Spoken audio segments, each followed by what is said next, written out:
अगर आपको किसी बच्चे में ये जानना है कि बच्चा ऑटिस्टिक है कि नहीं, तो आपको 3 चीज़ों को बहुत अच्छे से ऑब्जर्व करना है। पहला क्या है, लैंग्वेज एंड कम्युनिकेशन या भाषा या बोलचाल में दिक्कत आना। बच्चे को या तो भाषा आती ही नहीं है, और आती है तो बच्चा क्या करता है, वो रिपीटेटिव यानी बार बार दोहराता है एक ही वर्ड को। जैसे आज बच्चे ने पानी सुन लिया तो पानी पानी पानी बोलता रहेगा सारे दिन। या फिर आपने उससे पूछा तुम्हारा नाम क्या है, तो वो बोलेगा तुम्हारा नाम क्या है, क्वेश्चन को ही रिपीट करेगा। तो इस तरह से भाषा और बोली में परेशानी हो सकती है।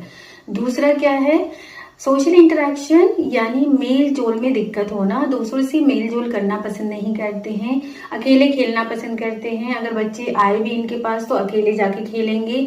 इवन कोई मेहमान आएगा घर में तो उससे हाय हेलो नहीं करेंगे, और अगर वो मेहमान होंगे भी तो उसे ये फर्क ही नहीं पड़ता कि कौन इस कमरे में, वो अलग अपनी दुनिया में मस्त होंगे खेलने में।